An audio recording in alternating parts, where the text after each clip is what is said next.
Sri Aurobindo, in one of his works, he talks about how the ignorance is really God's greatest miracle. This idea of Maya, that he would veil himself into the world and hide. At the same time, he's omnipresent. He's in everything, he's everywhere. That is this cosmic illusion. It's like a magic power. The freedom that everyone was talking about was simply the outer freedom, where they were allowed to do what they want or go wherever they wanted. But I was feeling to myself, there must be a much deeper form of freedom or another description of freedom that more powerfully captures what real freedom is. And so I thought about that deeply. And so the definition or the idea I came up with when I was thinking about what freedom meant to me was... And I had this spiritual experience where this force, this energy went through my whole body. And that was really my moment of awakening. It was like a fire. It becomes so strong and it kind of almost consumes you. And sometimes when that happens to people, A good example of the problems that this causes of relying on the data is I was training in Berlin this year with Shamalia and his training group. And there was a young runner, he was like 17, 18 years old.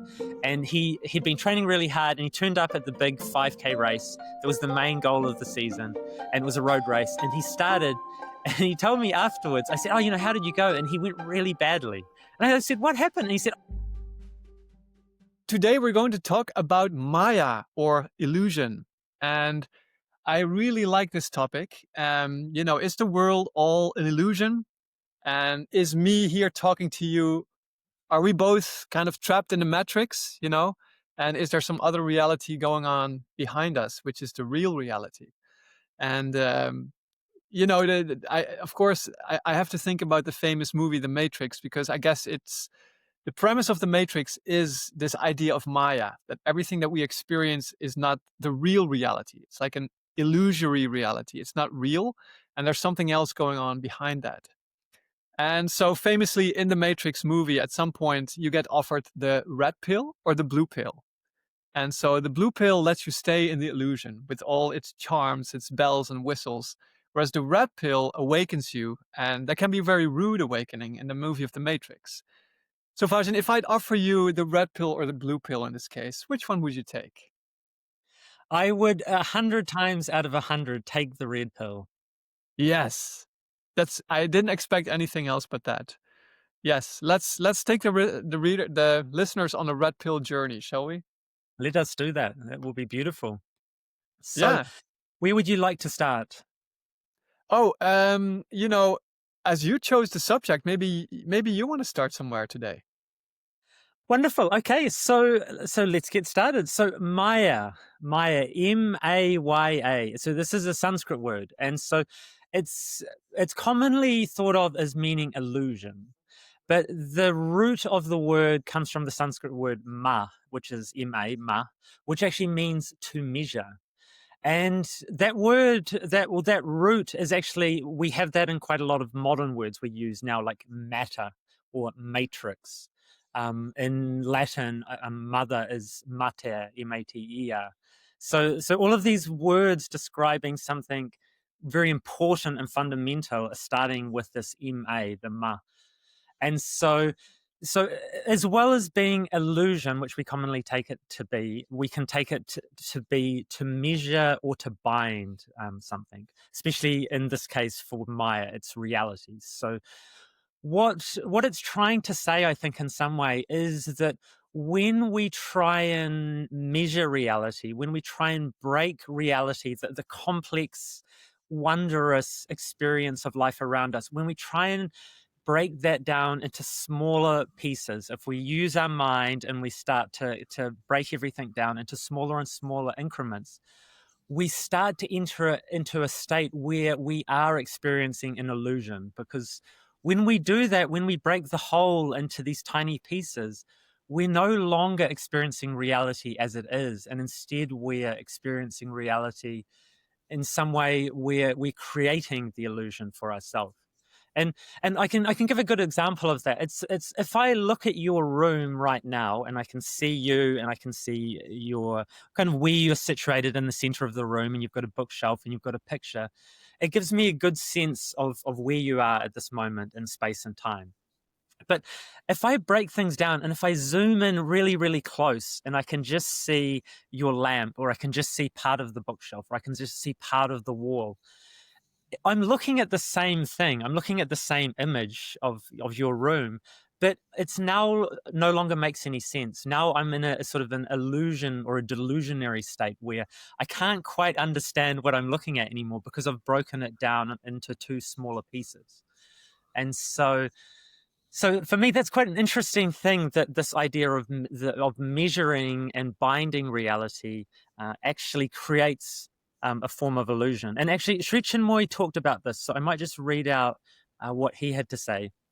Say, he said, Maya is a Sanskrit word. It means measure. When we measure something, we bind it. I gave a talk on Maya a few minutes ago on the definition of the word. In the word Maya, commonly translated as illusion, the root meaning is to bind, is to measure something. Now, in our day to day activities, we are binding. We are trying to bind the infinite, which cannot be bound. Maya exists in us because we are afraid of something vast, something deep. On the one hand, we say that we want everything, but the moment a little thing is offered to us, our vessel is so small that we feel that it will totally break us. At that time, we cry aloud, we don't want it. Maya exists because we consciously and very often want to wallow in the pleasures of ignorance. That is, only when we aspire do we come to realize that very often, consciously, we want the joy of inconscience and foolish emptiness.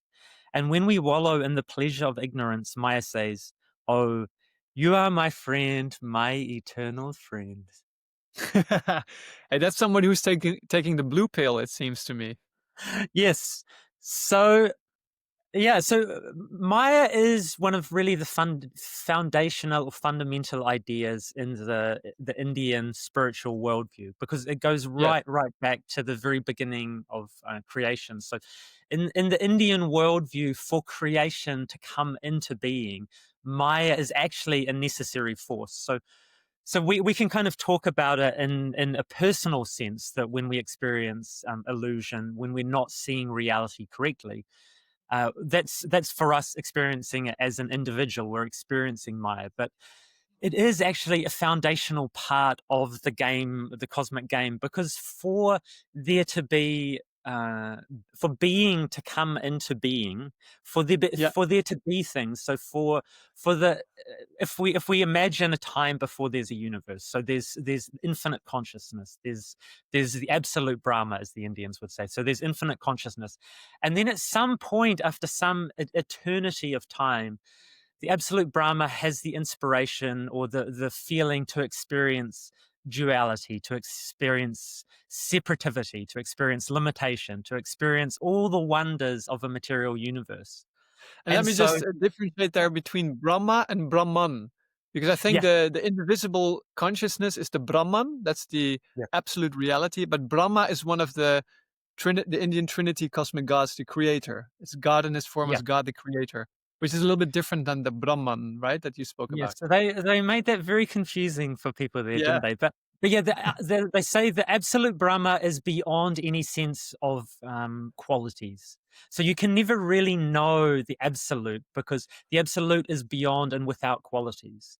And it's only in this world of manifestation where you start to get qualities and separativity and all of Yeah, you the. could also call it the impersonal God.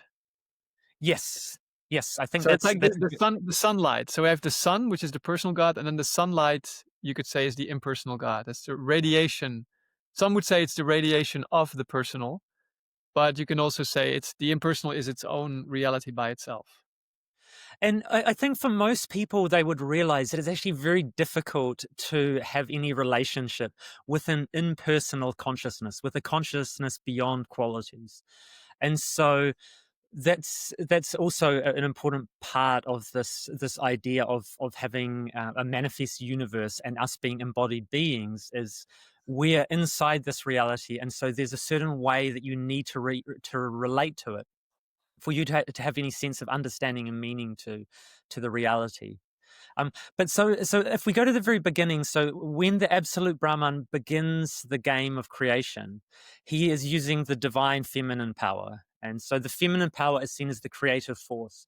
And so two of the major important qualities of this divine feminine energy, which gives birth to creation and gives birth to this universe we're experiencing, is these two different types of Maya. So they say that the divine feminine, it embodies avidya Maya and vidya Maya.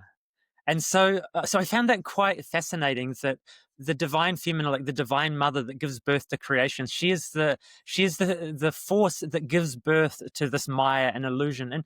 And you need that Maya and illusion so you actually take it seriously, the game of creation. Because Yeah. for the absolute, if he knew the whole time, if this infinite consciousness knew the whole time that none of this was really there was no real duality, there was no real separativity, everything was actually always one, the game wouldn't be so interesting and meaningful, I think. And Yeah. so there has to be this, for you to really enjoy the sense of playing the game, there has to be this level of cosmic delusion or illusion, where you're convinced in some ways that of the reality of this experience. So you take it seriously and you play the game to the highest level possible. And Yeah, so I have a little saying here by Sri Chinmoy that I found, which is really illustrating that point. I like this very much. It says, God uses his Maya power in order to enter into the field of manifestation. It is the process of the becoming of the one into many, and again, the return of the many into the original one. So it's an essential element, like you say, for the game of life to, yeah, to be born, to be played. You know, we need this. It's like a tool that God created. And I remember Sri Aurobindo in one of his works, he talks about how the ignorance is really God's greatest miracle. This idea of Maya, that he would veil himself, that he would veil himself into the world and hide. And Sri Chinmoy often talked about God playing hide and seek with us all the time. Like he's hiding everywhere. At the same time, he's omnipresent. He's in everything, he's everywhere. But at the same time, he's hiding. That is this cosmic illusion. It's like a magic power that the divine has to cloak itself and shield itself from our awareness. And then when we become seekers, when we become spiritual seekers, we're constantly trying to find the divine. We're constantly, trying to look everywhere and lifting up the rugs and the veils and trying to, to pierce that veil. And sometimes we get glimpses. Sometimes we succeed. We get a little crack in that mask that the infinite is wearing. But it's it's a very interesting game that God is playing with us in that way. And when we experience this all the time, when we watch a play or we watch a movie or we watch a TV show, that we have to, in some ways, we have to buy into the illusion that this is real. It's called Because the suspension of disbelief. yes, That's what it's called. exactly. And so if we can't do that, we're not going to be able to really enjoy a film or a TV show or anything. Because if you're watching it and you're constantly saying, but I can see it's just some guys with masks on, he's not really this person, I actually know who this guy is. This is actually Tom Yeah. Hanks. Yeah. He's not really Forrest Gump. This is not, if you operate in the world like that, you're going to find it awfully difficult to get around and to be a good player of the game of life. So Maybe you'll be really good at uncovering fraud and deception. You could have a career in yeah, that. You'd be yeah, we awful could at see. watching movies. Yeah, but yeah, maybe you'd be a great detective and Mm, you'd get to the bottom of everything. exactly. So the divine feminine force, the divine Shakti, as the Indians would know it, the Mahashakti, or the great Shakti power. So it's got these two qualities. So it's got the Avidya Maya, which is the illusionary power. But this is really fascinating, that the spiritual masters have often talked that the mother also has the opposite power as well. So she's got the power of cosmic delusion or illusion, but she also has the Vidya Maya power. And the Vidya Maya power is the opposite. And so it's the power of cosmic deliverance, or the cosmic waking up from the delusion. And the Indians use this lovely analogy that the mother is very much like, in India, they have this game of kites. And you'll see them playing it in some of the Indian cities. And it's like, often children will play this game where you stand on the roof of your building and you're flying your kite around. And along the thread, along the cord that your kite is attached to, you've stuck all this glass, like crushed glass, to the cord.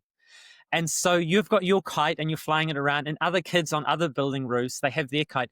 And the game is to try and cut the cord of their kite. So their kite then will suddenly fly away into the sky and you're the winner. And so they have these very elaborate ways of, crushing up this glass and attaching it to the rope attached to the kite. But this is the kind of the analogy that they use about the Divine Mother, that she is the one that is creating this illusion. But when the seekers, or when the individual souls get to the point where they're sick of the game, they're no longer interested in playing this game anymore, and they want to wake up and they want to break free from this game, she is like this kite that will come and cut the cord for you, and then you will fly off and you'll fly up into the And where are you vastness again. flying towards? Where are you flying towards? Oh, so you're expanding, because I think the illusion keeps us trapped in the smallness of our being. And so when you are trapped in the illusion of Maya, you have identified fully with your physical body, you've identified fully with your name, with your role that you play, your job, your career, all of those things that we deal with and we have to use in our day-to-day life. But that's the small aspect of ourselves. That's not the vast, transcendent aspect of ourselves. And so often we feel, I think, when we're in a time of deep contemplation or a deep silence, we start to feel that there's something more to us than just the paying of the bills and the going to work every day and the going through of all of the routine and the repetition of life. And when we're trapped in Maya, that's all there is for us. There's just the smallness, there's the game, there's the routine, there's the character. And when we have that glimpse beyond that, it's like we've glimpsed through beyond the veil of illusion, and we start to see that there's something so interesting and so powerful and beautiful and transcendent that we really want it. But then again, Maya pulls us back. So it's because we think of gravity as being a field, and so gravity is controlling everything here on Earth. So when I throw something up into the air, gravity is the force that will always pull it back down to Earth. And the same as if I jump or I try and climb up, I'm always fighting against this force of gravity. And so we talked last week in our episode about intuitions, that these fields are like gravitational fields or electromagnetic fields. There's these types of fields, or the fields of morphic resonance. These fields seem to be incredibly fundamental and important to our experience of the world. But I think maybe for me, I was just thinking that Maya acts almost like the field, like gravity does on our physical body to pull us back down to Earth.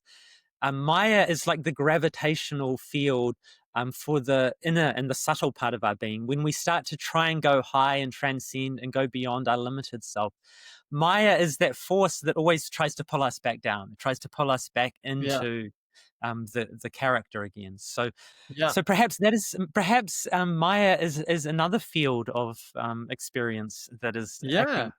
Sounds interesting. But also, I think when you are liberated, you can use Maya in the positive sense to still play a role. Although you kind of become a conscious actor, you're in this Yeah, play, it's a play, and you have your role and you have your character.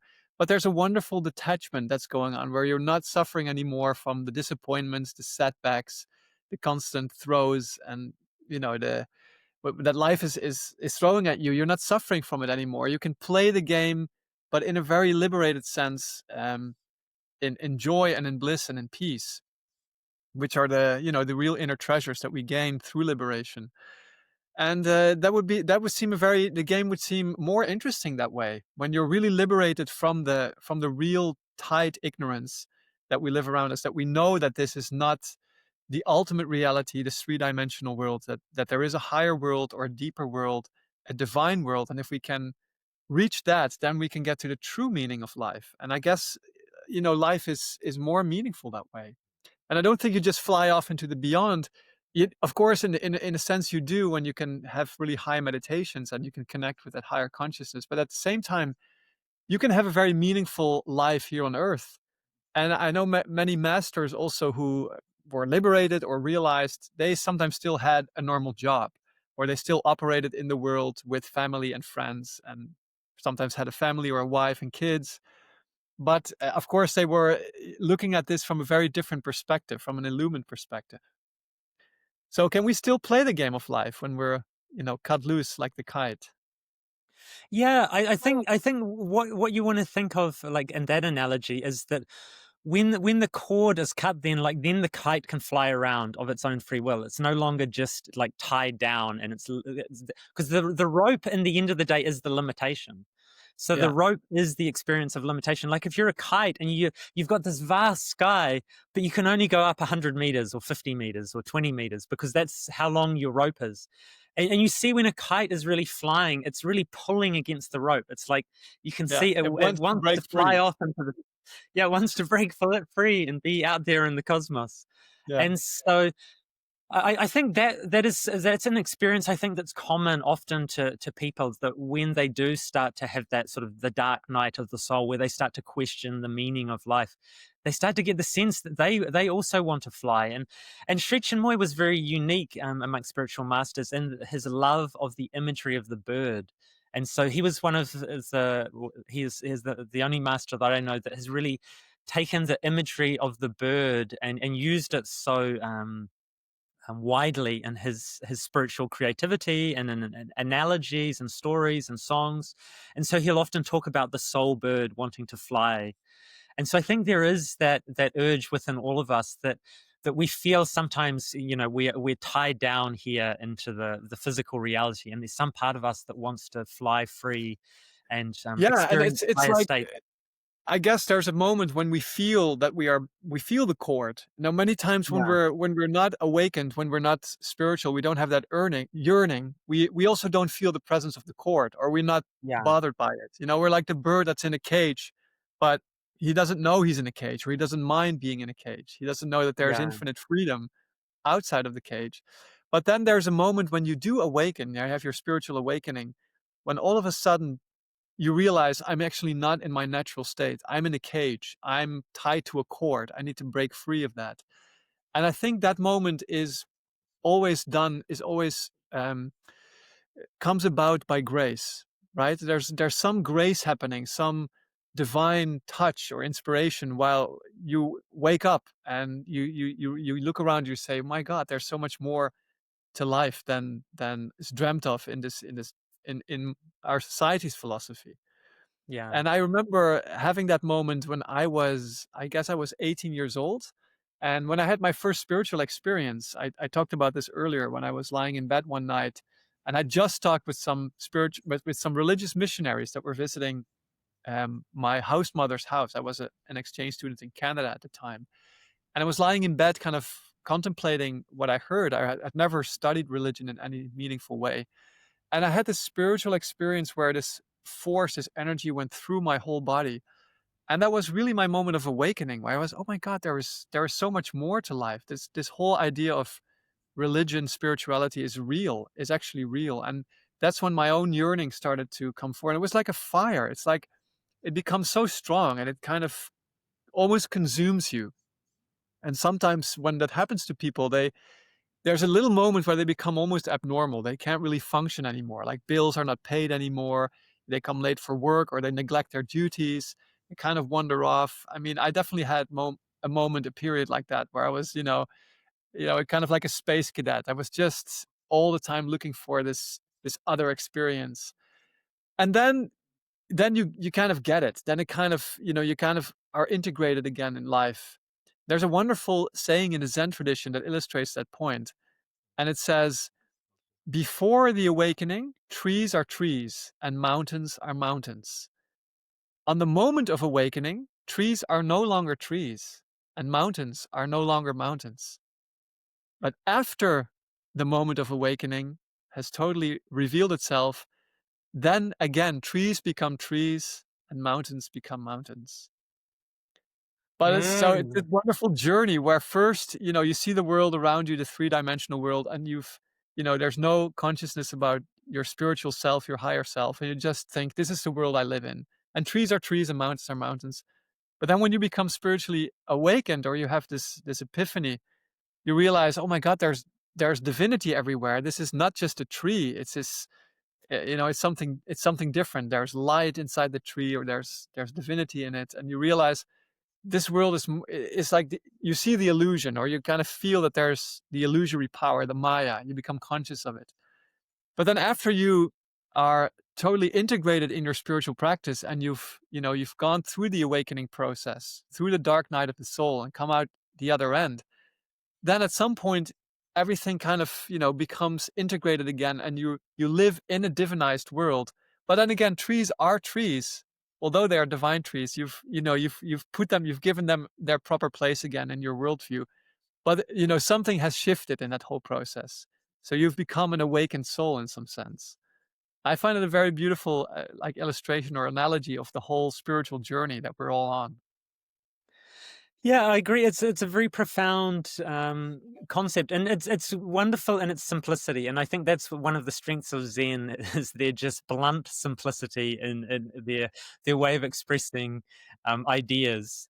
And yeah, yeah, I was actually thinking back to thinking about birds and freedom.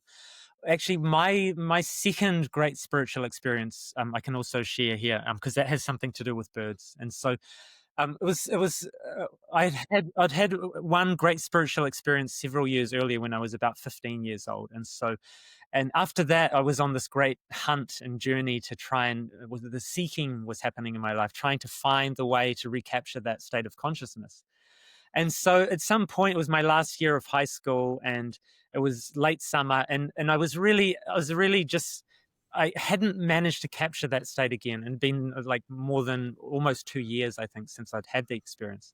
So I was really fed up with the state of affairs, and so I thought to myself, right, I'm going to go out into the forest, and I'm not going to come back until I have a profound spiritual experience again. So I rode my bike off into the countryside, and I climbed up a hillside, and I just sat in the forest. And so the problem was I didn't really understand the actual practice of spirituality or the practice of meditation. So my first spiritual experience had been almost a spontaneous spiritual experience. So I had a little bit more knowledge now. So I thought, okay, I'll go sit in the forest, and I'll have this real clear idea that I'm not going to leave until I have this spiritual experience. So I sat in one spot, and I sat there for half an hour or 40 minutes, and nothing happened. And I got up and moved, and thought maybe I'm in the wrong spot. So I went and sat somewhere else, and I got up and I did some Tai Chi for a while, and I sat somewhere else, and I walked around a little bit. And at some point, I'd been there for most of the afternoon, and nothing had happened. And I was really fed up with the whole thing. And I thought, oh God, I think I'm just going to go home now. So I walked out of the forest and onto the hillside. And at that point, the sun was starting to set. And so it had this beautiful golden light. And I remember looking out, I was in the small valley, and I looked out over the valley, and there was this beautiful bird of prey, I think it was a type of hawk, was just swooping back and forward across the valley. And so I'm just suddenly standing there watching the sun setting, and there's this hawk, and I just the sense of freedom that it had, like swooping and diving through the air. Somehow that awakened in me this spiritual experience again. And so I was just standing there, and my heart suddenly opened again, and I had this experience of awe and rapture and beauty. And so it was so funny that I could only have the experience once I'd given up trying to have the experience. So at that point, I'd given up on the whole thing, and I was about to go home. And that suddenly created the letting go, created the opening to allow me to have the experience. And I still remember this captures the idea of Maya as well. So I got on my bike, and I biked home, and my consciousness felt so elated. And I thought, wow, I think I might be realized. I think, because I'd heard of this idea of realization. So I remember going home and sitting with my family and having dinner. And it's my mum and my father and my two brothers, and we're sitting there, and I just felt so much love and connection. And I was thinking to myself, wow, my life will never be the same again. I'm now some sort of illumined state of being. And so I went to bed, and I remember waking up the next morning and being so bitterly disappointed when I found myself again in my everyday state of consciousness. The gravitational force of Maya had captured me overnight and Oh, dragged me back down to earth. dang. So So yeah, for me as well, I really felt that the power of the idea and the imagery of the bird, just reminding us that the soul wants to fly free and beyond all the shackles of life. Yeah, beautiful. I think that's also why we love or seek um, music and art as forms also to reach these higher states and kind of be free from the confines of our daily life. We're looking Yeah, for ways to escape that. I think negative ways are there as well. We Some people intoxicate themselves, alcohol, drugs, and those things. They're also ways to escape this kind of like three-dimensional prison that we can sometimes find ourselves in. But there's the natural and spontaneous way, the spiritual way, and that's the great thing of that is that it's a permanent release, and yeah, it's an organic and very conscious and safe um, pathway to the ultimate freedom.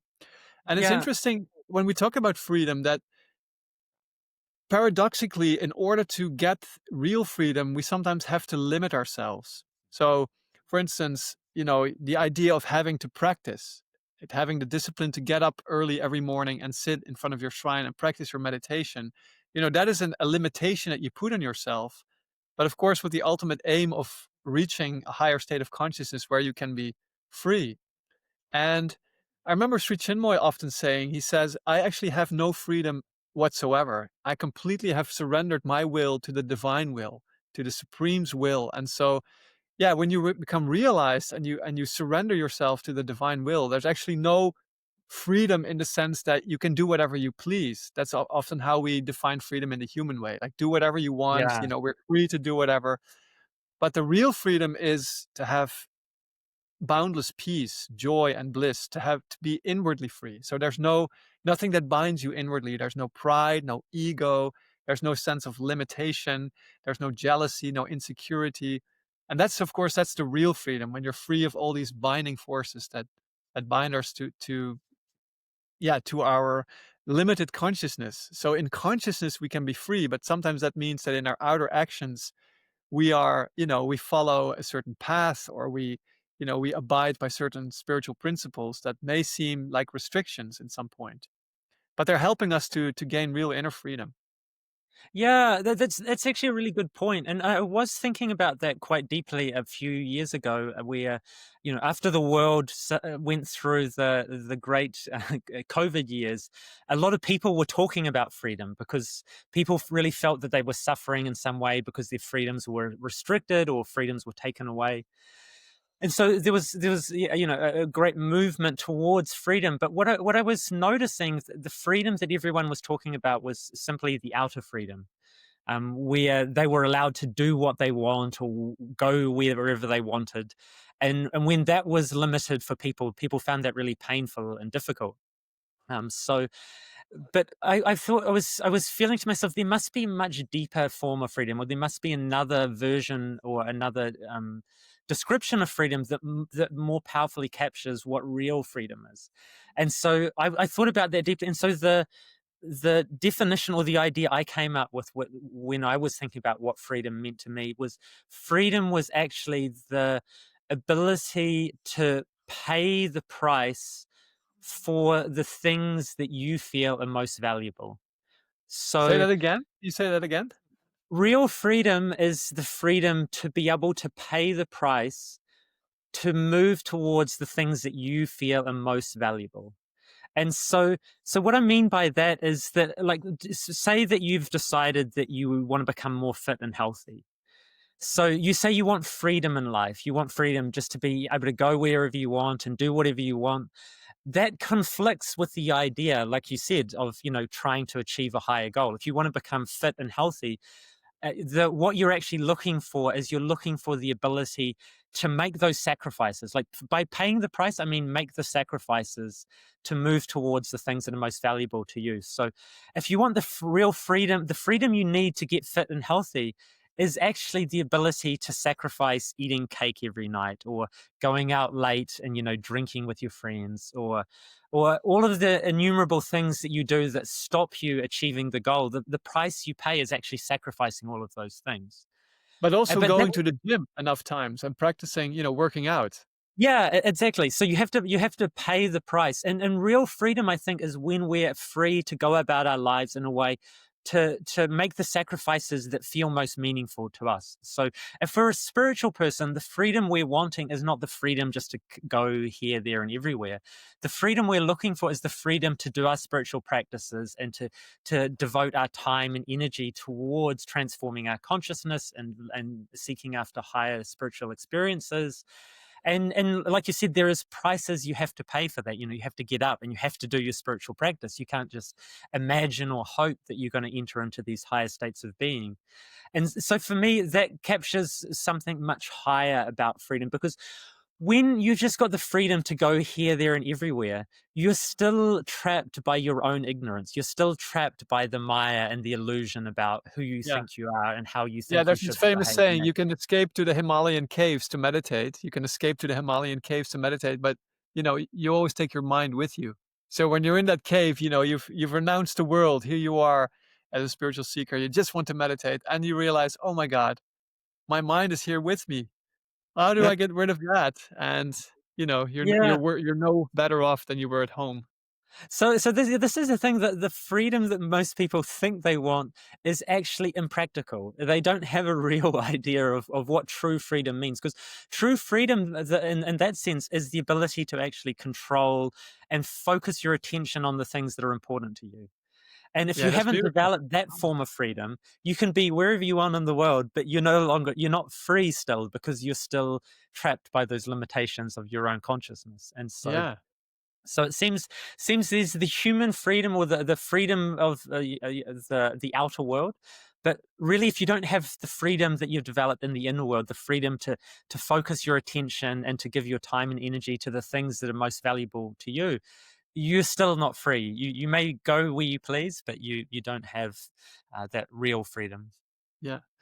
So I think we have to speak about Shankara for a little bit, the great Indian philosopher of the hoary past. Yes. Shankaracharya, or Adi Shankaracharya, as he's sometimes referred to, Yes. the yogi of the Himalayan peaks. I think he lived in the 7th or 8th century after Christ, and legend has it he only became 32 years old. So he was quite a young man. He didn't live to Really? yeah. Oh, I So did he not achieved know a that. lot in in his short life. He did. I mean, he is one of the most influential spiritual philosophers, I think, for India. Like Yes. in for good and for bad, I would argue. Like Yeah. it's a little bit of a mixed bag, a mixed blessing. And I wanted to talk about that a little bit with you as well, because when we speak about Maya, I mean, Shankara is really the philosopher that you have to mention, because his worldview was that there's only one reality, the Brahman, the absolute indivisible reality. And like we talked about earlier, all life is one. And Maya is illusion. So everything that we see around us is cloaking that one reality. That's all illusory, meaning it's false. And also almost meaning, maybe without consciously saying it, has no value. So that's some of the, I think, harmful ways that Shankara has been interpreted, or maybe he himself, I don't know, in as much as how far he said that had no value, but that's kind of often what people take away from it. That illusion also has no value, that it's kind of useless. So that means that I think what you see in India, what you've seen over the centuries, is that an under appreciation of the outer world, the world we live in, and to the fact that people would renounce the world, would not pay any attention to it, and so would also not strive to gain a better life for themselves in the outer world, in the material life. So that's why often in India you see that the material life is frowned upon, was looked down upon. I mean, nowadays there's a more like a reawakening of, or you could say that there's more appreciation for it. But the fact that the idea that life is just illusion and that this whole world we live in is just illusion, I think can be a very harmful thought if it's not interpreted properly. What would you say? Yeah, I would totally agree with that. And that is the critique that some people have made against Indian spiritual thought, is that if it's taken in the wrong way and taken to the extreme position, you will end up in a situation where you won't value your responsibilities, you won't value the world around you, and you will make the world worse through your lack of concern for the reality that you're experiencing. Yeah. And I don't think that is the correct understanding of Indian spiritual philosophy. But it's like we often come to that idea of the middle path or the middle way, which is the idea of the Buddha, that all the extremes are always wrong. So if you ever find yourself on the most extreme position in any situation, you're probably in the wrong place. And so that idea of just renouncing the world and not paying any heed to it is an extreme position, obviously, and thinking Yeah, that and the for world, many yeah, like, centuries, the Indian masters, they would renounce the world. That was the big philosophy. And they also would renounce their bodies. They would not pay any attention to the physical body. They would sometimes starve it or just, completely neglect it.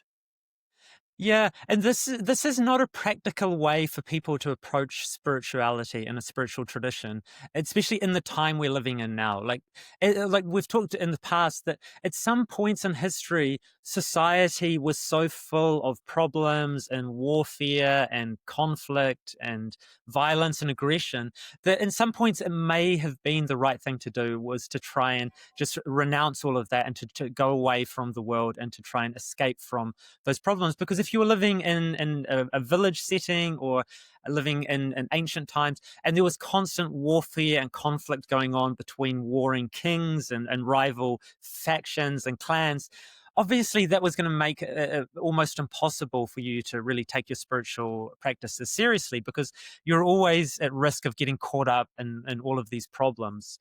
And those are the sort of problems that you can't just ignore. When a rampaging army is coming through your village, in that moment, saying that the world is just an illusion is probably not a practical Yeah. solution to the problem Try you're saying dealing with. that, try and say that while fighting in the front lines of a war. Yeah, it's hard Yeah. to maintain that And so position. so that's actually another really important idea, that it is possible to deny the existence of the world around you, but you can't deny the consequences of denying the existence of the world around you. And so what that means is you can say, oh, well, my body doesn't matter, the world around me, it's all an illusion, I'm just going to ignore the whole thing. But at some point, there will be consequences of you ignoring the world, because you won't look after your body. So you'll come down with some sickness or illness, and you will no longer be able to ignore that consequence. That will really come and, that Yeah. will come and strike home in a way that will make it impossible for you to ignore it. So ignoring and trying to say the world is entirely an illusion is the wrong way of looking at it. But what I think the philosophy should be is that the illusion is not the world, but the illusion is the way we see the world. That is where the illusion happens. It's a personal illusion that we're experiencing ourselves, that we're not seeing the world as it truly is. We're seeing the world like measured and bound and cut up into pieces in a way that we have created. So we're not seeing the world in its whole and its true form and its totality. We are looking at it through our matrix. So I think the idea of a matrix, like the actual meaning of it, is a grid. So if we want to divide the world up and make sense of it, a grid is kind of a common sense way to break the world down. Because if I look at the world around me and then I put a grid over it, so I've got lines going horizontally and vertically, then I can start to label all of the points around me. I can say, oh, okay, over there, if I go 10 squares across and 5 squares down, I can see there's a tree, and the tree is 5 squares high. And so I'm breaking the world down into these small bite-sized chunks. But as I said, as soon as we do that and we start looking at the world as though it's separate, because if we start to believe the world is all these separate things and all these separate pieces, then immediately we're not experiencing reality as it is. Because the world, I don't believe reality exists as all these separate things. Like, everything is interconnected and interrelated. They're not separate. And the way that you imagine they are when you start to look at the world in that form. And so that is the illusion. That's the Maya. That's when we have to say, oh, the world is an illusion because I'm not seeing it correctly. And then the Yeah. goal should be, okay, how do I do a practice? How do I change my consciousness and my awareness so I actually experience the world as it truly is? And I think last week when we talked about intuition, intuition gives us a very, very different way of dealing with the world, because the world of intuition is like the opposite of this measured and bound way of seeing the world. The measuring and the binding is separating and trying to measure everything and trying to turn everything into numbers and into quantifiable pieces of data. Whereas It's very much intuition, the way of the very much the way of the mind, right? yes, That's the grid, yeah. the logic and reason of the mind. Yeah, exactly. But when we use the heart and we use our intuitive capacities, we come to a forest and we immediately know the beauty of this place. We can feel it. We're experiencing it in a very direct and personal way. And we don't need to look around and say, oh, well, this forest is beautiful because the trees are, so many feet high and they're spaced out in such a way. I mean, that takes away all of the beauty. That's a total illusion if you're experiencing the world Yeah. like that. And that's an extreme example, but very often in your own life, in some way or another, you're taking the beauty and the complexity and you're taking away the intuitive experience of things, and you're trying to measure it. And actually, this is a good thing I want to actually mention, that in some ways I feel that the technology that we're surrounding by ourselves with, that is feeding into this illusion, that is feeding into this breaking things and measuring things. And so, for example, I've got quite a few friends who are athletes, obviously, and a lot of them love their sleep trackers. And so they're constantly monitoring their sleep, and they wake up in the morning, and one of the first things they do is look at the sleep tracker and see how many hours of sleep they got and look at their sleep score. And you see how that changes their experience of reality. So instead of trusting their experience of the world and waking up thinking, oh, yeah, I feel good today. I'm gonna go out in the world and do great things and give my best. If you wake up and the first thing you do is you see, oh my God, I got a sleep score of 62. Even if you're yeah, even if you were feeling really good, Yeah. that would immediately change your experience of the day. You would think to yourself, "Oh, well, I can't expect much from today. I had such a bad sleep." Yeah, Yeah. even if you were not conscious of the fact you had a bad sleep, you thought, if I'd asked you, like, that would be the interesting thing for me, if I could ask the person, "Okay, how do you think you slept?" And they might say, "Oh, I feel pretty good, so it must be Yeah. all right." And then I showed them their sleep score, and it was a low score. Oh Yeah. yeah, actually no, you're right. Yeah, no, I didn't sleep that well. Can I make a confession? Yeah, I used to sleep score myself. I yeah, have the Garmin watch on at night. yeah, But I mean, I never get a score over 65. Like, my scores yeah. always suck.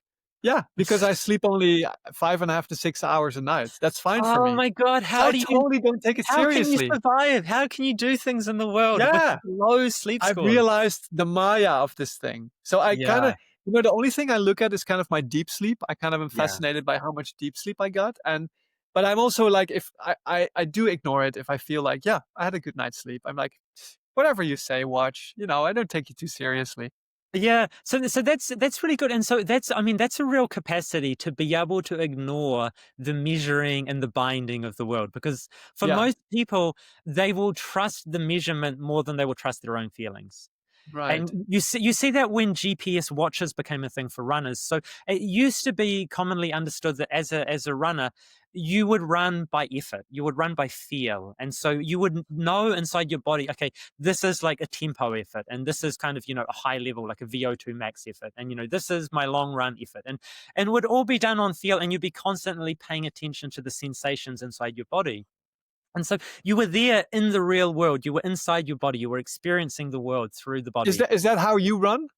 That is 100% how I run. Well, like every now and then I will turn my GPS watch on, but my GPS watch is used. It's like it's actually just a stopwatch. I just used it as a Yeah, highly expensive stopwatch, because I yeah, very rarely use the GPS feature, and it's only if yeah, I'm trying to do a particular workout where I want to know my pace that I'm running, which may be only once a week or once every few weeks that I'll actually use yeah. that. And the rest of the time, I'm really paying attention to the sensations inside my body. And so I know I know immediately if I'm running too fast, because I can feel it inside my body.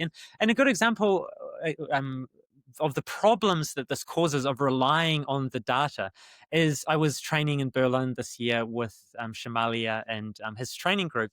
And there was a young runner. He was like 17, 18 years old. And he'd been training really hard, and he turned up at the big 5K race. That was the main goal of the season. And it was a road race. And he started, and he told me afterwards, I said, oh, how did you go? And he went really badly. And I said, what happened? And he said, oh, well, my GPS wasn't measuring correctly from the start. So his watch was telling him he was running 3 minutes 10 or 3 minutes 15 per kilometer. And he was actually running much faster than that. And because the watch was telling him the wrong time, it was saying, you're running too slow. And even though he was running exactly the right speed, he thought, oh my God, I'm running too slow. So he pushed himself incredibly hard for the first 2 kilometers. And then he totally blew to pieces. Like he totally had to slow down because he went way too hard. And he realized looking back now that his watch was giving him faulty data. So rather than actually listen to the body, he was instead focusing entirely on the feedback the watch was giving him. And it meant that he went way too hard and he ruined his own race. And so I thought to myself, wow, it is a great gift and lesson if you can learn to actually pay attention and listen to the experiences. Pay attention to the experiences. Don't just pay attention to the feedback that you're getting from outside of yourself, because that can always be wrong. And if you can learn to listen to yourself and to really follow your own intuition and to follow the feelings and the experiences you're having and value them, give them their full value. And it reminds me actually of, I've got a really funny story about a gentleman who once watched a film. And so he watched the film and he thought that the experience he had watching the film was that the film was actually quite good. He really enjoyed it. Like he thought that was a good film. And this is the danger of like all of these reviewers we see out there now. Like, if I even see it before we go to a restaurant, often my friends are pulling out their phones. Oh, it's only got 4.2 stars. We shouldn't go here. And it's like, you lose the experience of the world and instead you're relying on all of these outside numbers. But my friend, he after watching this film, he thought, oh, I should look online and look at the reviews for it. And he looked and he saw that most of the reviews were quite scathing towards the film. And so taking on board this newfound information that was not his information, it wasn't even his experience. He took on this information from outside of himself and he thought, wow, yeah, actually, I really didn't like that film. And so I thought that is so funny because it shows how the opinions of others, or, because that's often what it is in our life, like the opinions of others. We may think we really like something and then we hear people talking badly about that thing. And then we inside our own consciousness, we don't want to be the odd one out. We don't want to be the fool who's enjoying the thing. So we say, oh, actually, no, I hate that thing as well. I dislike it entirely. Shall we reveal who that friend was? Shall we reveal it? Sure, I could never reveal because I honor this person's privacy to his own foolishness. Well, I really appreciate it, but I will own up to it. It's yours truly. It was yours truly. It was me. I was joking a little bit with you. But I also saw immediately the humor of it. But no, I confess, it was a moment I'm not really proud of. Yeah. It did teach me a valuable lesson. It is so easy to do that, like, especially before you meet someone or go somewhere. And this is the danger of like having all of these influencers and reviewers going out there and traveling around the world and saying this place is great and that place you should do this. And it already colors your idea. Like, and as human beings, we're so susceptible to the group ideas and the group think around us. So I think if we really want to have our own opinions and our own experiences, I'm like, I see often people before they travel to a country, they'll spend countless hours researching it and looking at all these videos and watching and seeing what other people have to say about the place. And I always make it my policy that I actually don't want to get involved in any of those things. When I'm going to a new country, I really want to allow myself to have my own unique experience and allow my own interactions and my own experiences to create my impressions of the country. And I know that if I allowed myself to watch all these videos or read all of this read other people's opinions on it, that would color in some way my experiences that I'd have. So I really try and avoid that. I might look at the history of a country before I go, because I'm interested in the story of that country. Like, how did it come to be in the situation and the place and the way it is now? But I don't want to have other people's opinions coloring my experience. I really love that. I really love that. I think that's so wise. And, when we talk about Maya as being measurement, we can see that the whole review culture and rating culture is just one big measurement of the world. It's Yeah, cutting the world up in basically, in stars, like 1 to 5 yeah. stars and everything in between. And it's like we're literally cutting the world to pieces that way sometimes. And like you say, you prevent yourself from having just the experience of the world, just going in blank, just going in absolutely like a blank sheet and experiencing it for the first time and fresh. And, have your own unbiased experience that way. And I think, yeah, we definitely miss out on that in this technological age. Yeah, because like as soon as you look on Google Maps and you see all the restaurants that, or you kind of, Yeah, their star rating becomes more important than anything else. You're kind of, absolutely. people looking through, oh, that's 4.6, that's 4.5, oh, that's 4.2. I won't even look at that. And Yeah. you have no idea about the type of experience you could have in that place. Yeah. And often you see how this kind of this measurement culture that we've created takes away from the experience, because you often see really high end restaurants often get quite a lot of bad reviews, like much Yeah. more. They'll get a lot more bad reviews than they deserve, simply Yeah. because people have come there with such a high expectation. And if you know you're spending all this money and you've seen this as this amazing place, you're going to go there with this totally unrealistic expectations of the types of experience and type of service you want. And if any little thing goes wrong, you'll find that people will give these really high end, amazing establishments that have these amazing systems and amazing food and great service, but they'll get so many really harsh reviews because people are judging them really differently. And Yeah. whereas I know in Christchurch it was really funny for the longest time. The number one ranked restaurant was just a food truck.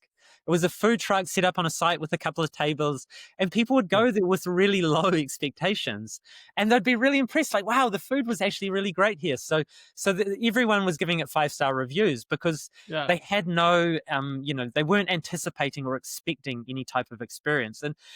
And that's what you want in life, because that gives you an unique and interesting experience when you go to a place and you've got no expectation, and it's like, wow, let's surprise myself. Let's not look at the reviews. Let me walk down the street and then just feel.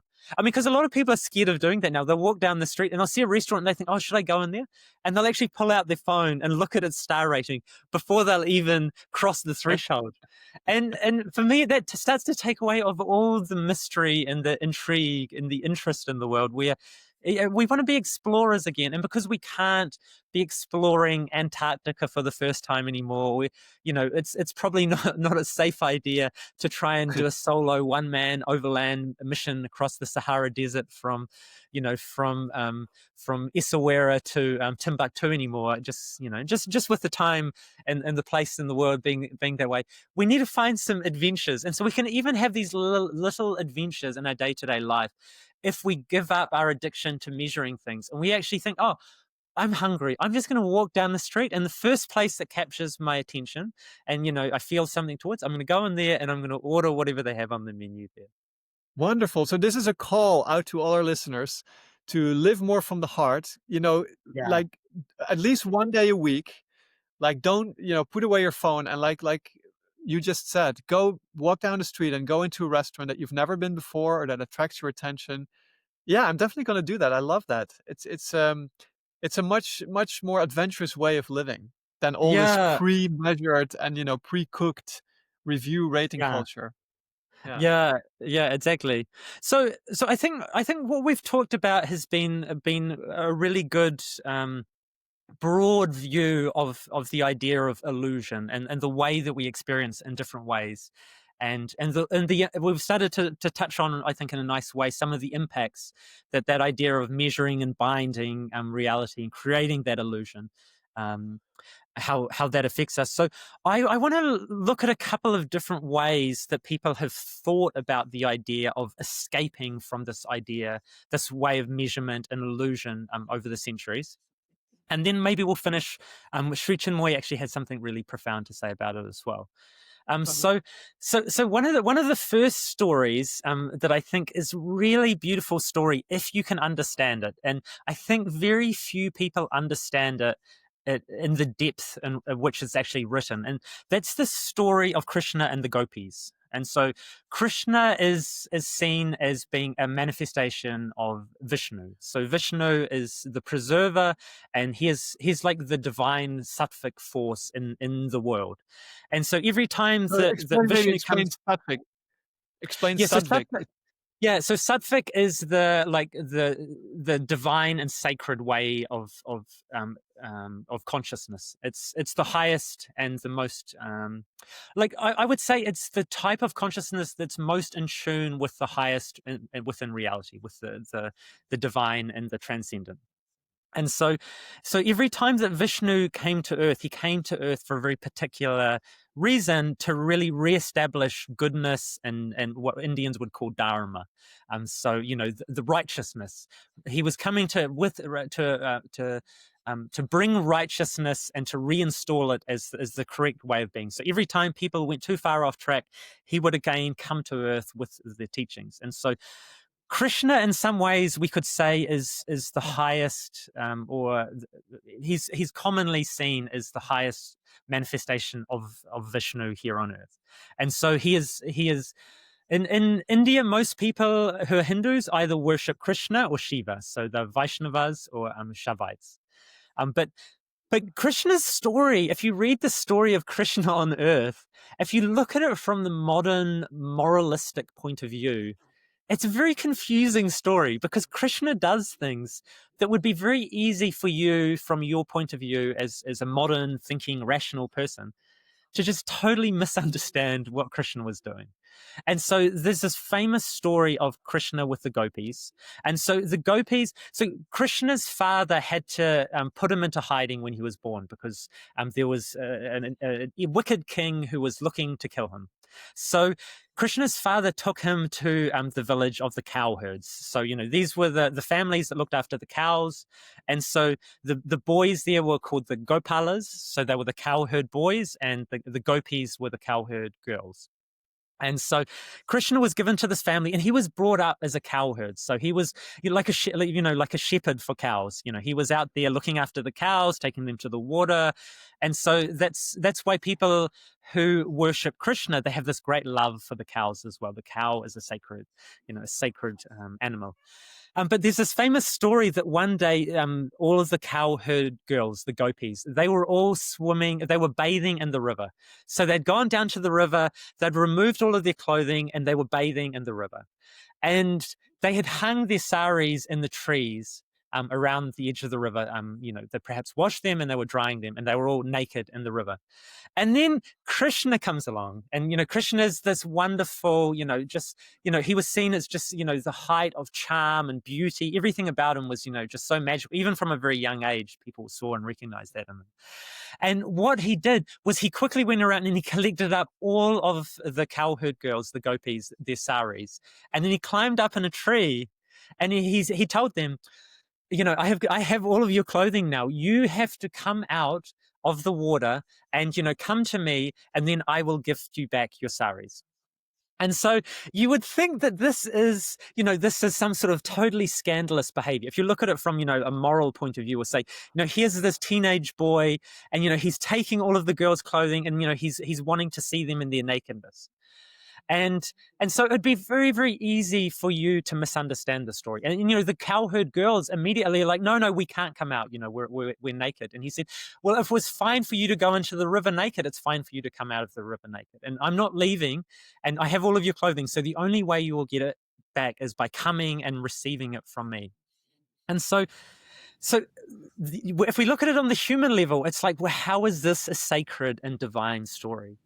And so what you need to do to understand the story is you need to look at it from the very highest point of view. So you have to say, okay, who is Krishna? So Krishna is the manifestation of the divine. He is the highest divine consciousness. And then who are the gopis? And the gopis are the individual souls. And so what this story is really revealing is, if you really want to come back and really be blessed and connected with the highest consciousness, the highest divinity, you have to give up all of your self-consciousness, even the self-consciousness of your body, of your nakedness. And so, just in the same way that we talk about in the story of Adam and Eve, once Adam ate from the tree of the knowledge of good and evil, he suddenly became self-conscious, and so he no longer wanted to walk with God because he was naked. And so this is like the reverse of that story, that God is saying, no, come to me in your nakedness, because you need to give up to have oneness between the divine, the infinite divine or the universal divine, and then our limited human self. They'd call it the para atman and the jivatman. So it's like the divine universal and the individual. We have to give up all conception of our separation, and we have to be willing to even give up that attachment to our own body, to be able to truly return. So, Yeah. so when you look at it that way, you see, wow, it's like this profoundly divine story, because each of them came to Krishna, and Krishna blessed them and gave them their sari back. And Yeah. so there's something really, when you understand, the way to see these stories properly, you see that within them there's such a profundity, which I think modern man has become woefully inept at understanding ancient stories, or just understanding stories in general, because Yeah. we've become so literal that we can no longer imagine and see the message that's actually Yeah. hidden or entwined inside the story. Yes. Yeah, that's a beautiful story. Yeah, there's a couple of incidents from Krishna's youth that can be easily, misread or misinterpreted. Yeah. He the famous story where he's just before the battle of Kurukshetra, where he's talking with Arjuna, and Arjuna has to fight a war, and Krishna's encouraging him to fight the war. But then he's showing him that in the end, the results are already decided, and the lesson is here: he has to do his duties. He is a warrior prince, or he's a warrior Arjuna, and he has to fight because that's his dharma, that's his duty, and he has to surrender the results to the divine and not be attached to the results. So that's one of the lessons that Krishna teaches in the Bhagavad Gita, which is the conversation just before the start of the war. Yeah, and for people who aren't familiar with it, this book, the Bhagavad Gita, is known really, and some people in the West will know it as the Hindu Bible, because Yeah. for them it plays that same role. It has the stories and the lessons and the important. It's got the important messages told in the form of stories, in a way that captures their imagination. So I think that's one really interesting way of losing, or that's a story about the Krishna and the Gopis story. That's a story of the individual self giving up its illusion, the maya of separativity, and returning to the divine. Like, you have to be willing to give up all of your attachments to self to be able to really return to the divine, and to be able to see and experience the divine truly. So Yeah. that's one ancient way. There's another great group of aspirants in India that are trying to go beyond Maya and achieve union with the divine, and that's the Agoras. Have you heard of the Agoras, or the Agoric No. path, or the No. Agoris? So the Agoras are the type of renunciants. So they're a type of renunciant that are trying to go beyond any conception of sacred and mundane, between good and bad, between clean and unclean. And so they are the types of yogis and aspirants that will go into the cremation ground in the middle of the night and do these worship ceremonies. They're the ones that will take a human skull as a bowl and eat from that. And they famously want to see no separation or differentiation between diamonds, between rocks and mud, and between cow dung. For them, they want to see the divine is in every single thing. And all the idea of separation between, sacred and profane, between good and bad, between clean and unclean, that is that in for them, that they're taking it to the very extreme, and they're saying that is all an illusion as well. So they want to accept everything, and they want to be able to see the divine equally, in cow dung and in a diamond, in a Yeah. sacred ceremony, and also in the cremation ground. So Can I pass on that path myself? yeah, so it's a fascinating thing, because I don't think we have any parallel in the Western world, No. in our spiritual tradition, to that idea that it's the radical acceptance of absolutely everything, and trying to see and experience the divine in every aspect of creation. True. Because for most of us, even if you are a spiritual person and you believe that the divine is all around us, you will see the divine much more in a glass of clean water than you will in a glass, of dirty, stagnant water. You'll see the divine in a Yeah. temple much more than you would, in an old yard full of junk and rubbish. And Yeah. but they're attempting, and this that the agoric path is seen as being the most brave, but also the most dangerous path. It's like you're Wow. really always walking on the razor's edge, and they're the sort of people that are absolutely all or nothing. They will, they're like, either I achieve the highest states of consciousness, or I risk falling all the way down to hell again. And Yeah. so it's a really interesting idea and an interesting philosophy that is not commonly But is experienced. is Troilanga Swami one of them? I mean, I think Sri Langaswamy was his own thing. I think this is kind of like one of the more extreme sects Oh or yeah. group Yeah, within for the within listeners, Hinduism. Troilanga Swami was a spiritual master who always walked around fully naked in India. Yeah, And people kind of like accepted it. And he wasn't a very handsome man. He was like, he was fat but he walked around completely uninhibited and naked, and he would sometimes defecate in the street, and you know but he was a realized soul and a spiritual master, and he had yeah. disciples, and yeah. Yeah, so in some ways he was following that path then, because I have seen some of these allegories before, and Ah. there's also they'll often have big matted dreadlocks. They'll be wearing nothing, and they'll be covering their face or their body with ash, which they take from the cremation Oh, of fires. course, I've seen those. And Are there so sadhus also?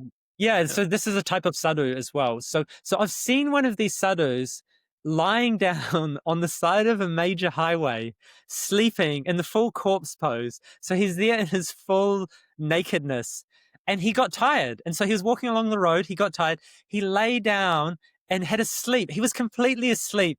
And we were in a bus going past, and I'm looking out the window, and you see this man lying. He's maybe 1.5 meters from the wheels of the truck, and he's just peacefully sleeping on the side of the road there. And you've got cars just whizzing past, and it is incredibly interesting and inspiring to That see that, guy was hardcore. He was hardcore. like this guy has really gone beyond any differentiation between what is good and what's bad. It's like everything is the divine. So wherever he is, that is where God is. And so he is happy to lie there. Like, so for him, sleeping on a major highway with trucks and cars whizzing past is exactly the same as sleeping in a soft bed. It's like there's no Yeah, differentiation for him. lovely. He has destroyed all sense of the illusion of the separation between good and bad. And Hey, so, whatever works for you to get there, you know? so perhaps that's not perhaps the most recommended path for most, but it's just interesting to know that there's people who feel so strongly about wanting to return to the divine, about Yeah. searching and yearning for a return to that oneness and unification Well, with the supreme, that they're willing to pay these prices.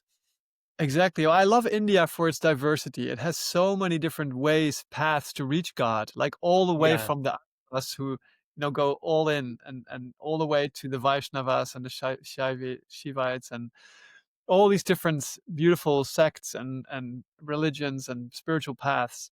Yeah, it's really it's just amazing. And And I thought now we could talk a little bit about what Sri Chinmoy had to say about the escape from Maya. please. So Sri Chinmoy says here, now, how can you get rid of Maya, illusion? So he's saying you have to feel that God, the creator, wants something from you, and this something is unique. It is only you who will perform God's will in a unique way. Someone else will perform God's will in his own unique way. The moment you feel the necessity of fulfilling God in God's own way, you can rest assured that Maya, the illusion, or Maya, the limitation, cannot stand in front of your way. To fulfill God in God's own way is to fulfill is to achieve infinity in us. So when you are receiving and fulfilling infinity in your inner and outer nature, there can be no measurement, no mental illusion, no hallucination of the mental life. In your aspiration, illusion will lose its existence, and finally it will disappear for good. So the answer is to fulfill God in God's own way. As Yeah, we know, so that's a very common theme in Sri Chinmoy's writings and something that we aspire to. But how do we do that?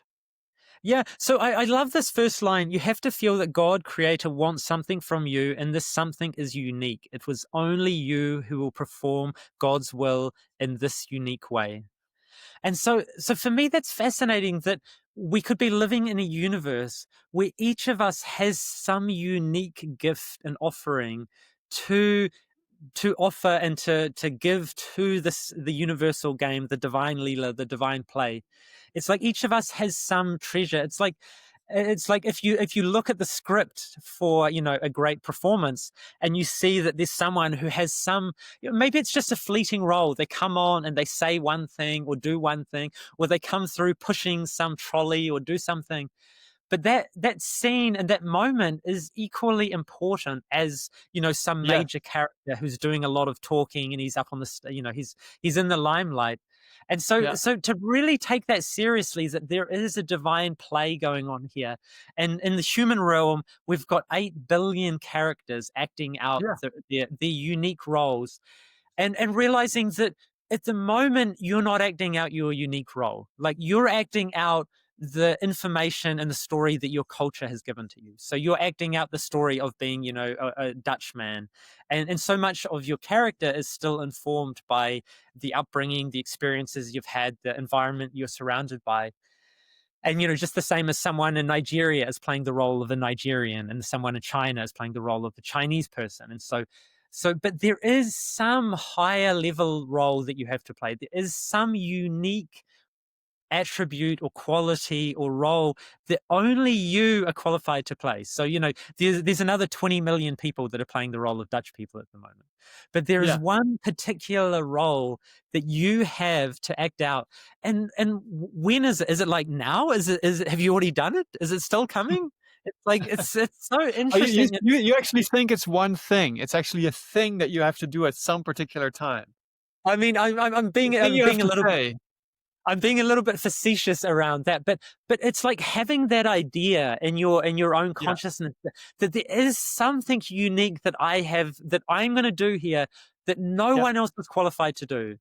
And yes, that's exactly right, because the thing is, you have thousands of years of experience that have led to you being this exact being you are now. Like, all of the yeah, qualities that you have, all the quintessence of all of the experiences you've had, have all led to you being here and seeing the world in a certain way, and being able to see certain aspects or qualities, or experience the world in a certain form, makes you uniquely qualified in a way that no one else will ever be, to do something and be something in the world. And for and me, that's so thrilling that would be and the what I case. yeah, I do believe that's the case, and I have to think of the great Russian play. He was not a playwright, but he was a director, great Russian Yeah, theater director, Stanislavski. And anyone who's ever been to acting school knows Stanislavski. We all read his yeah, books, and he made a very famous acting. He developed very famous acting method. But yeah, he used to say, "There's no such thing as a small part. There's only small actors." So it's just like you said, there's no small part. Every single part in the play is significant. It's an essential thread of the whole tapestry. And if you unweave one of those threads, the whole thing comes crashing down. So you need Yeah. all the parts. You need all the humans, all 8 billion of us here. And each one is this unique thread that weaves the cosmic tapestry of the earth. And all are needed. And like you once said, you once had this wonderful experience of a person who had this vision of the big cosmic tapestry. And he said, even if Yeah. one person did not play his part, if would die prematurely, or it would delay the perfection of the universe by 2 or 3 seconds. Yeah, we don't want those delays, you know? We want They everything to run on time. and they're compounding as well, because if you delay by two Compounding. seconds and the next guy Yes. delays by 2 seconds, that makes someone else delays by 4 seconds, and the whole thing's going to take forever and a day to get to Yeah. its resolution. But what I want to think about a little bit as well is, if you want to think about your own life and the way you go through the world, and the people you interact with, it's very unclear what are the most important and significant moments in your life when you're living them, because you're experiencing them from that first person perspective. And so, Yeah. it's very subjective, and you could be caught up in, thinking about other things, or you might have some other worries or stresses. And so you may not even be fully, aware, paying attention, or, conscious of how important some moments are in your life. Yeah. But I think someone's funeral is always a beautiful thing, because it really captures the essence of the person in some ways. And what you see when you go to someone's funeral is that, I've been to quite some funerals over, the past years, grandparents and, people I have, known. And without fail, I'm always incredibly inspired by the way that we look at the person when they're dead. And I find this really funny, because when the person's alive, you'll find 100 critics of the person. People will criticize him in season or out of season.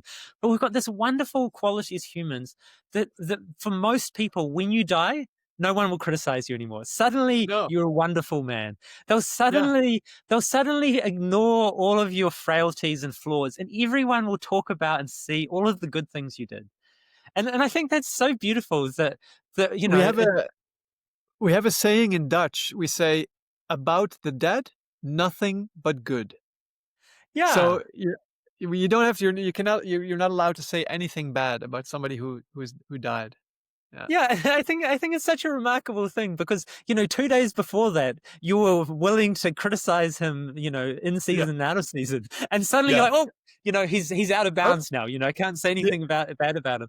But when you go to a funeral, what I always notice is that, say, I went to a funeral of a guy I know who died tragically young of cancer, and you see how he impacted so many lives. So, there's obviously his brothers and sisters and his family all speak, and then there's family friends who knew him from when he was a young child and growing up.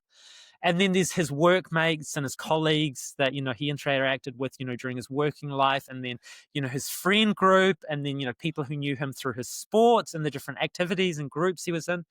And you actually see that each soul has such a breadth of experience and interacts with so many other people throughout its journey through life.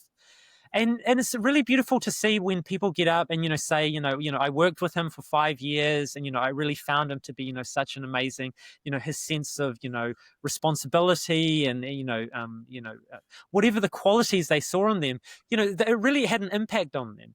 And so I think that's what you want to imagine, that when you're playing your role in the world, if you can get embodied in yourself as well as you can, and you can start to know thyself as well as possible, and then trust, if you go out into the world and act out yourself in the best way you possibly can imagine.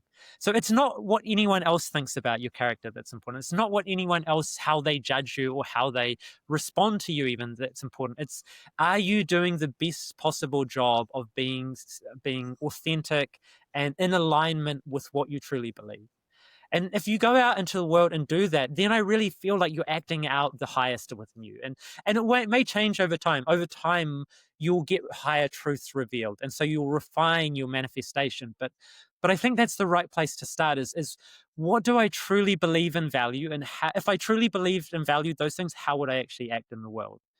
And then asking yourself that question, and then starting to live that out. And when you start to do that, I think you'll start to feel that sense that this is a unique and beautiful role that you have that no one else has. and you'll start to see the value in it that perhaps you were overlooking previously. And this role, it's not an illusion. It's real. And the world you're acting in, it's not an illusion. It's real, people. Accept this Yes, world as absolutely real. yeah. And Put yourself. I love the correction that or the critique that Sri Aurobindo gave to Shankara's philosophy. Oh And yes, in please share you could this. say, in a sense, Sri Aurobindo was a correction, a spiritual correction to that false idea, the misinterpretation, you could say, of Shankaracharya's philosophy, or perhaps the right interpretation, but maybe the idea not fully developed. So Sri Aurobindo made a series of made a book called Thoughts and Aphorisms, which I recommend everybody to read. There are a couple 150, I think, aphorisms, and they're wonderful, full of mystic light and sometimes humor and very deep wisdom. And one of them is is about Shankara, and it's as follows: 3 times God laughed at Shankara. First, when he returned to burn the corpse of his mother. Again, when he commented on the Isha Upanishad, and the third time when he stormed about India preaching inaction. Think about that for a while. So 3 times God laughed at Shankara because Shankara was known to preach inaction, to say that the world is all an illusion. But then, he descends from his mountain cave and he buries the corpse of his mother. He kind of shows that he himself doesn't really believe the world's an illusion because he's going to burn the corpse of his mother. If it was all an illusion, why even bother, right? Yes, exactly. And then I actually had to look up the second laughter part where he comments on the Isha Upanishad. And so Shankara's commentary on the Isha Upanishad, it says here, emphasizes the importance of balancing one's duties and spiritual pursuits. So there again, the duties that you have and in the world, and Duties Shankara, to this the illusion. big preacher of inaction, but yet he comments about how important it is to do your duties, and also explaining the significance of perceiving the divine presence in all aspects of life. And that's also Mm. something that, if you look at the world as an illusion, there's only one divine, which is the Brahman. And then the third time, God laughs when he storms all about India preaching inaction, which is kind of a paradox in itself. I do find that highly amusing that you could go about, spending all this time and energy moving about the Yeah. country, telling everyone not to do something. I have to think about Krishnamurti. He was Yeah, the well-known spiritual teacher from the beginning of the 20th century.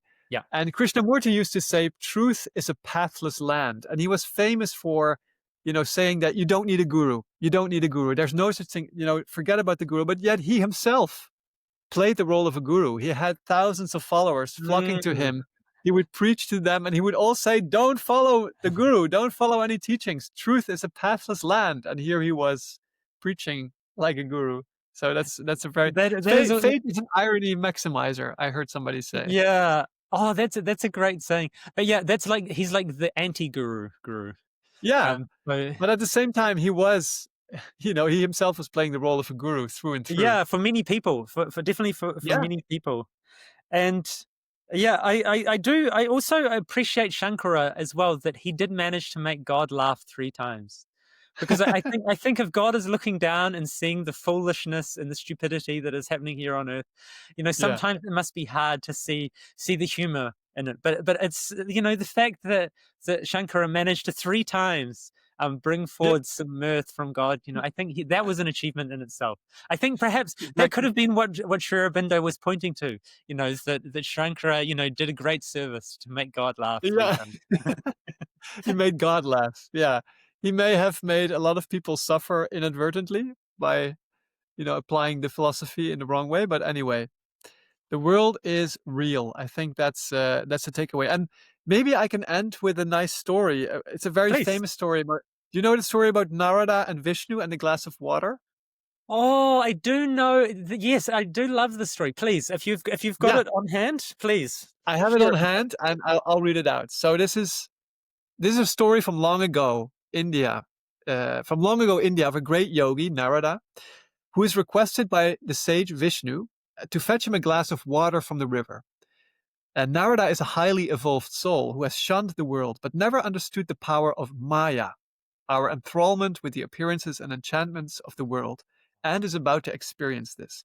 So at the river, Narada sees, so Vishnu asks him to fetch him a glass of water. So Narada goes to the river. He sees a beautiful girl, and captivated by her beauty, he follows her to her village and requests her father for her hand in marriage. Years go by, and Narada has forgotten his original purpose and Vishnu's request. He is immersed in his human life in the world with his wife and family. One night, a terrible storm comes, sweeping away the village and his family in a flood. Desperate, Narada remembers his guru Vishnu and calls out for his help. Vishnu appears before him and asks him, Narada, where's my glass of water? I'm still thirsty. The distraught Narada is still grieving, though, for his family and does not understand. Where does this pain and suffering come from, Narada? Asks Vishnu with a smile. I thought you had full knowledge of Maya before you set out to fetch water for me. You knew all about the spiritual truths and realities, yet you forgot all about them as soon as you experienced the material world, home, family, children, and village. Your understanding of Maya could have helped you in the tumult of pleasure and pain, but it did not. Such is the spell of Maya, the illusory nature and powerful enchantments of this world. So, you know, even the sage Narada was captured by the spell of Maya, the powerful illusion of the material world. And what that story makes me think of is, what important tasks were we sent here to do on Earth that we've completely forgotten about? Yeah. And so just as he forgot that simple, what seemed like a simple task, oh yes, I'll go get you a glass of water, then you end up here in the material world and you're caught up in chasing Ferraris and, overseas travel and, preparing for your retirement. And you've forgotten that all along you had some vitally important task that you had to Vishnu fetch had God. given you. You just had to fetch God a glass of water. That was Yeah. it. So Yeah, wonderful. I think that's the beautiful place to end today's podcast. I agree. Wonderful. Thank you so much for this illuminating conversation about Thank you. Maya. And And dear listeners, thank you for joining us and for watching and listening. And if you like our podcast, Ancient Wisdom Thoughts, please consider subscribing, tell a friend, or leave a comment. And then I guess, Vajin, we will see each other in another 2 weeks for the next episode. yes, in 2 weeks. And I have to say, I think we lived up to our title of the podcast today with Ancient Wisdom Thoughts. I think we did some good ancient wisdom thinking. Yes, we definitely dug up some ancient wisdoms there. Fantastic. All right, everybody. Thank you and see you again. See you again. Thank you. Bye.